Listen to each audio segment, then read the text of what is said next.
नमस्कार दोस्तों, बहुत बहुत स्वागत है आपका अपने चैनल टीचर एजुकेशन 360 में। हिंदी साहित्य की तैयारी हम कर रहे हैं यूजीसी एनटीए नेट के लिए।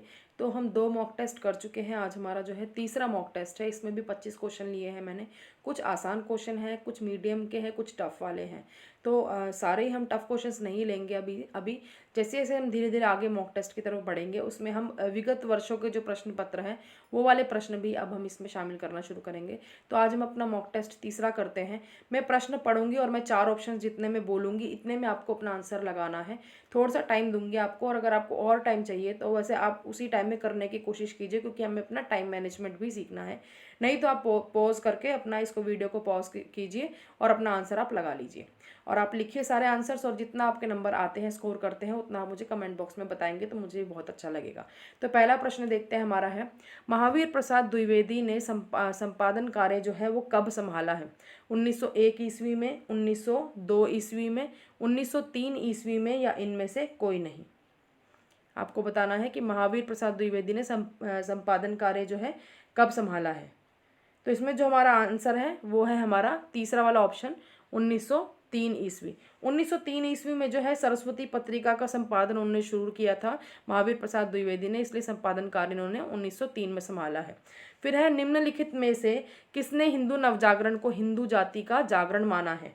डॉक्टर रामविलास शर्मा, डॉक्टर राम कुमार वर्मा, भारतेंदु, या इनमें से कोई नहीं। मतलब ये कहा है कि हिंदू नवजागरण जो है वो हिंदू जाति का ही जागरण है। किसने कहा है ये आपको बताना है। डॉक्टर रामविलास शर्मा, डॉक्टर रामकुमार वर्मा, भारतेंदु, या इनमें से कोई नहीं। तो इसमें जो हमारा आंसर है वो है हमारा पहला वाला, डॉक्टर रामविलास शर्मा।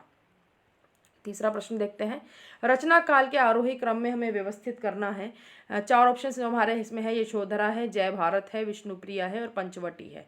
तो रचना काल के आरोही क्रम में यानी कि जो पहले रचना हुई है उसको पहले लगाना है, उसके बाद वाला, फिर उसके बाद वाला, और लास्ट में सबसे लास्ट में जिसकी रचना हुई है वो हमें बताना है। तो इसमें जो ऑप्शन है वो हमारा है दूसरा वाला, पंचवटी, यशोधरा, जय भारत और विष्णुप्रिया। जो पंचवटी है उसका जो रचना काल है वो है 1925 ईस्वी। उसके बाद यशोधरा है उसका है 1932 ईस्वी, आप नोट भी कर सकते हैं। और जय भारत जो है उसका रचना काल है 1952 ईस्वी।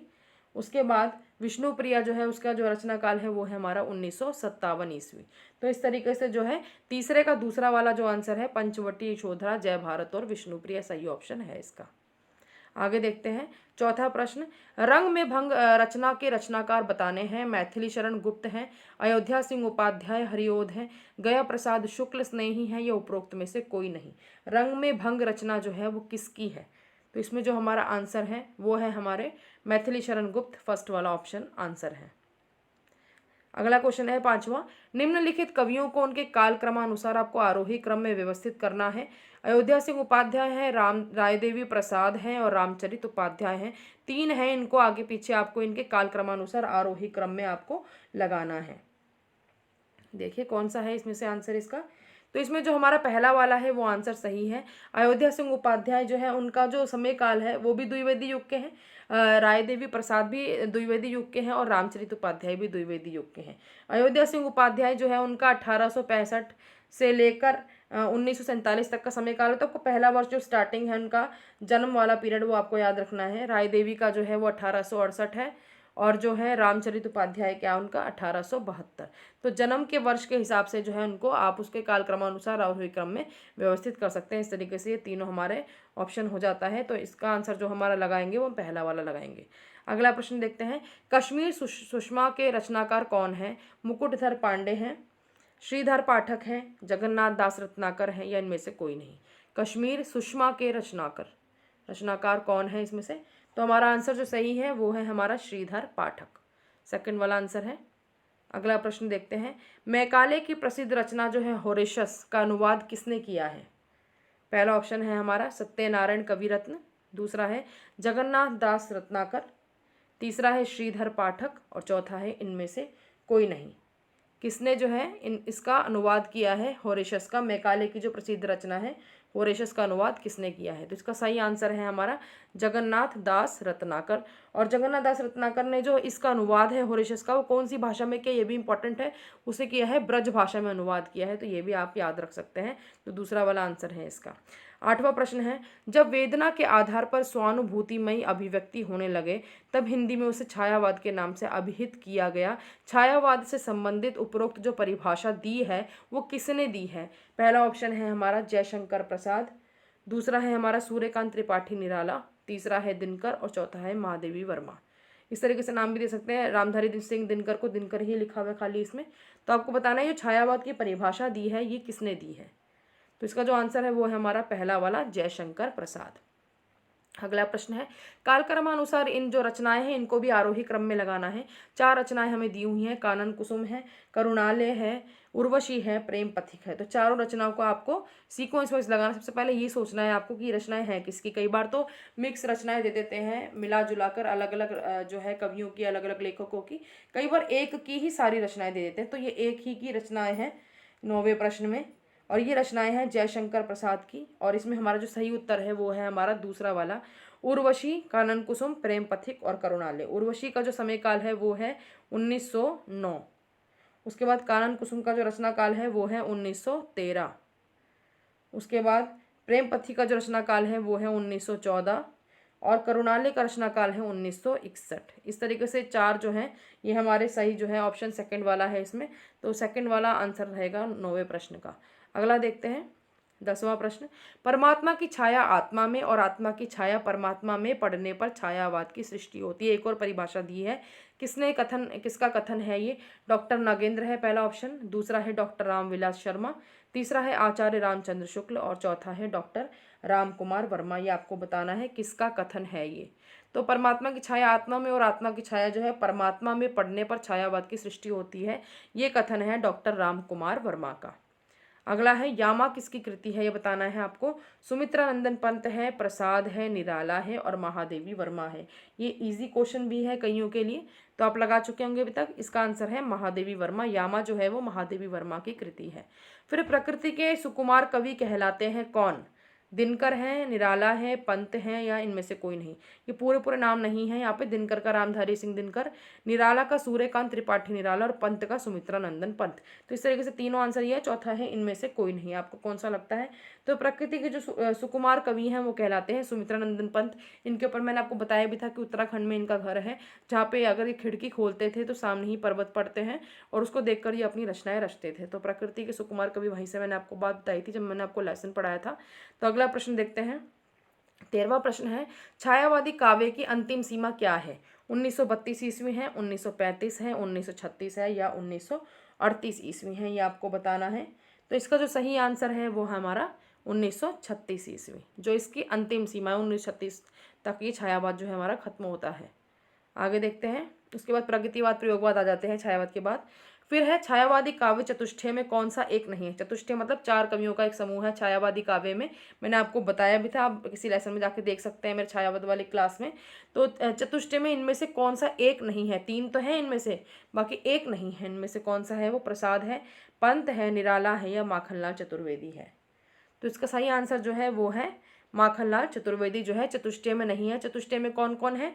एक तो प्रसाद है छायावादी काव्य चतुष्टय में, एक पंत है, एक निराला है और साथ में चौथे नंबर पे कौन है? वो है महादेवी वर्मा। तो माखनलाल चतुर्वेदी नहीं है, महादेवी वर्मा है। तो इसका आंसर जो है माखनलाल चतुर्वेदी है। अगला है 15वां प्रश्न, नागार्जुन की रचनाएं दे रखी है, इनको आरोही कालक्रमानुसार लगाना है। युगधारा है, सतरंगे पंखों वाली है, प्यासी पथराई आंखें हैं। 3 दे रखी है रचनाएं, इनको आरोही कालक्रमानुसार आपको लगाना है। तो कौन सा ऑप्शन इसमें सही लगेगा? आप पॉज करके आराम से इसको लगा सकते हैं। तो इसमें जो सही आंसर है हमारा वो है पहला वाला ऑप्शन, युगधारा, सतरंगे पंखों वाली, प्यासी पथराई आंखें। युगधारा का जो समय काल है वो है 1953। सतरंगे पंखों वाली जो है उसके जो समय है वो है 1959 और उसके बाद तीसरा आता है प्यासी पथराई आंखें, उसका है 1962। तो इस तरीके से हम देखते हैं अपना कि 15वें वाले का जो है हमारा पहला वाला ऑप्शन आंसर है। अगला आता है 16वां प्रश्न, इनमें से कौन सा एक जो है कवि राष्ट्रीय सांस्कृतिक काव्यधारा का कवि नहीं है? मतलब 3 तो राष्ट्रीय सांस्कृतिक काव्यधारा के कवि हैं लेकिन एक इसमें से नहीं है, तो वो कौन सा नहीं है? तो हमारा जो इसका ऑप्शन आंसर है माखनलाल चतुर्वेदी इसमें है सांस्कृतिक राष्ट्रीय सांस्कृतिक काव्य धारा में, रामधारी सिंह दिनकर भी हैं और बालकृष्ण शर्मा नवीन भी हैं, लेकिन भारतेंदु नहीं है, राष्ट्रीय सांस्कृतिक काव्य धारा के कवि नहीं है। तो चौथा वाला इसका आंसर है। 17वां प्रश्न है हिंदी कविता में प्रगतिवाद का प्रारंभ कब हुआ है, ये बताना है आपको। जो है पहला है हमारा 1936 ईस्वी, फिर 1938 ईस्वी, फिर 1934 ईस्वी, फिर 1940 ईस्वी। बहुत आसान क्वेश्चन है और इससे रिलेटेड पहले एक क्वेश्चन इसमें आ चुका है इस सीरीज में। तो आपको बताना है प्रगतिवाद कब प्रारंभ हुआ।